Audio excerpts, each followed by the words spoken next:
នេតិជាមួយព្រះ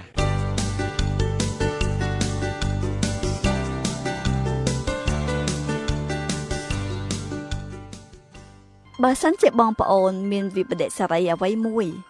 ដែលមកលងជេរស្ដីជាប់ក្នុងអារម្មណ៍នាំឲ្យរំខានក្នុងចិត្តគ្រប់ពេលវេលានោះតើនឹងត្រូវធ្វើយ៉ាងណាដើម្បីឲ្យឈ្នះលើវិបត្តិនេះយើងដឹងឮហើយថាខ្លះបានធ្វើអត្តឃាតសម្រាប់ខ្លួនខ្លះបានស្វែងថាអោព្រំលិខិតអើយជេរស្ដីខ្ញុំចោះការនេះបណ្ដាលឲ្យជីវិតរបស់គេរស់នៅដូចនៅក្នុងគុកងងឹតដូច្នោះ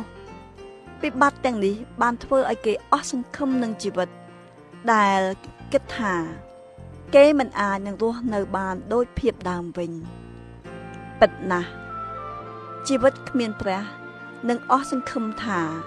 មិនអាចនឹងកសាងអ្វីបានឡើងជាថ្មីវិញតែនៅក្នុងព្រះគ្មានអ្វីដែលថានឹងយឺតពេលស្អាងជាថ្មីនោះទេឲ្យតែយើងដឹងខ្លួនលន់តួសារភាពបាបនោះព្រះតែងតែអត់ទោសហើយជួយឲ្យយើងបានរួចពីចំណងសម្ពាធវិបត្តិសារីហើយឲ្យយើងមានក្តីសង្ឃឹមឡើងវិញក្នុងជីវិតមានផ្លូវដែលនឹងអាចនាំឲ្យយើងចេញរួចពីសម្ពាធដែលគ្របសង្កត់នៅលើចិត្តយើងចូលមើលគំរូរបស់ស្ដេចដាវីតនៅក្នុងទំនុកដំកើង51នៅពេលដែលទ្រង់បានធ្វើខុសទ្រង់បានពោលទៅកាន់ព្រះជាម្ចាស់ថាអោព្រះអង្គអើយសូមអាណិតមេត្តាដល់ទូលបង្គំតាមសេចក្តីសប្បុរសរបស់ទ្រង់ហើយសូមលុបសេចក្តីរំលងរបស់ទូលបង្គំចេញដោយសេចក្តីមេត្តាករុណាដ៏បរិបូរណ៍របស់ទ្រង់បងប្អូននឹងបានទទួលការកក់ក្ដៅពីចម្លើយរបស់ព្រះ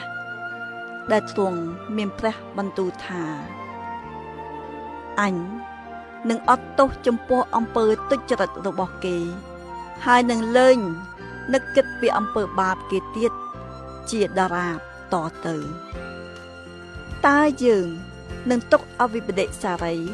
ជេរស្ដីជាប់ក្នុងចិត្តរហូតឬមើលព្រះទ្រង់បានសន្យាថានឹងអត់ទោសឲ្យសូមទាំងលែងនឹកចាំទៀតផង